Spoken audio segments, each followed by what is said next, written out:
एक गांव में एक मूर्तिकार रहा करता था। वो काफी खूबसूरत मूर्तियां बनाया करता था और इस काम से वो अच्छा कमा लेता था। उसे एक बेटा हुआ।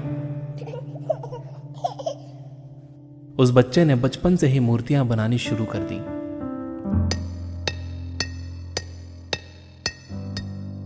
बेटा भी बहुत अच्छी मूर्तियां बनाया करता था और बाप अपने बेटे की कामयाबी पर खुश होता था। लेकिन हर बार बेटे की मूर्तियों में कोई ना कोई कमी निकाल दिया करता था। वो कहता था, बहुत अच्छा किया है, लेकिन अगली बार इस कमी को दूर करने की कोशिश करना। बेटा भी कोई शिकायत नहीं करता था। वो अपने बाप की सलाह पर अमल करते हुए अपनी मूर्तियों को और बेहतर करता रहा।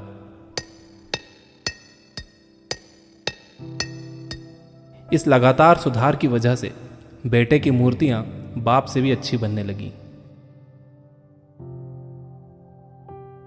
और ऐसा टाइम भी आ गया कि लोग बेटे की मूर्तियों को बहुत पैसा देकर खरीदने लगे। जबकि बाप की मूर्तियां उसकी पहली वाली कीमत पर ही बिकती रहीं।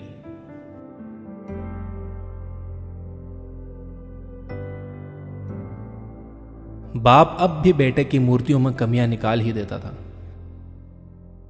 लेकिन बेटे को अब यह अच्छा नहीं लगता था और वो बिना मन के उन कमियों को एक्सेप्ट करता था, लेकिन फिर भी अपनी मूर्तियों में सुधार कर ही देता था। एक टाइम ऐसा भी आया कि जब बेटे के सब्र ने जवाब दे दिया। बाप जब कमियां निकाल रहा था तो बेटा बोला, आप तो ऐसे कहते हैं कि आप जैसे बहुत बड़े मूर्तिकार हैं। अगर आपको इतनी ही समझ होती तो आपकी मूर्तियां कम कीमत में नहीं बिकती। मुझे नहीं लगता कि आपकी सलाह लेने की मुझे जरूरत है। मेरी मूर्तियां परफेक्ट हैं।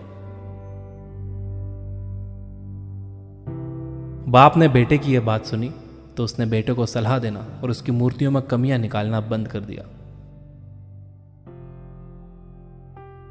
कुछ महीने तो वो लड़का खुश रहा, लेकिन फिर उसने नोटिस किया कि लोग अब उसकी मूर्तियों की उतनी तारीफ नहीं करते जितनी पहले किया करते थे और उसकी मूर्तियों के दाम बढ़ना भी बंद हो गए। शुरू में तो बेटे को कुछ समझ नहीं आया, लेकिन फिर वो अपने बाप के पास गया और उसे इस समस्या के बारे में बताया। बाप ने बेटे को बहुत शांति से सुना, जैसे कि उसे पहले से पता था कि एक दिन ऐसा भी आएगा। बेटे ने भी इस बात को नोटिस किया और उसने पूछा, क्या आप जानते थे कि ऐसा होने वाला है?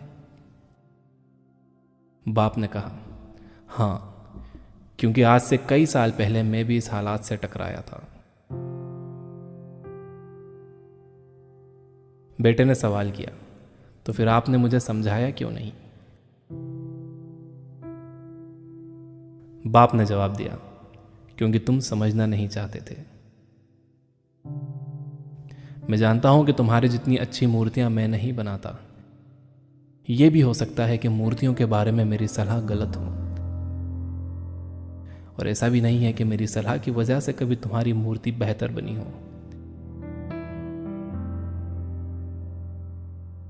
लेकिन जब मैं तुम्हारी मूर्तियों में कमियां दिखाता था, तब तुम अपनी बनाई मूर्तियों से सेटिस्फाई नहीं होते थे। तुम खुद को बेहतर करने की कोशिश करते थे और वही बेहतर होने की कोशिश तुम्हारी कामयाबी का कारण था। लेकिन जिस दिन तुम अपने काम से सेटिस्फाई हो गए और तुमने यह भी मान लिया कि अब इसमें और बेहतर होने की गुंजाइश ही नहीं है, तुम्हारी ग्रोथ भी रुक गई। और लोग हमेशा तुमसे बेहतर की उम्मीद करते हैं, और यही कारण है कि अब तुम्हारी मूर्तियों के लिए तुम्हारी तारीफ नहीं होती, ना ही उनके लिए तुम्हें ज्यादा पैसे मिलते हैं। बेटा थोड़ी देर चुप रहा, फिर उसने सवाल किया, तो अब मुझे क्या करना चाहिए? बाप ने एक लाइन में जवाब दिया, अनसेटिस्फाई होना सीख लो।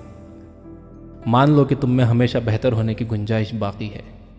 यही एक बात तुम्हें हमेशा आगे बेहतर होने के लिए इंस्पायर करते रहेगी, तुम्हें हमेशा बेहतर बनाते रहेगी।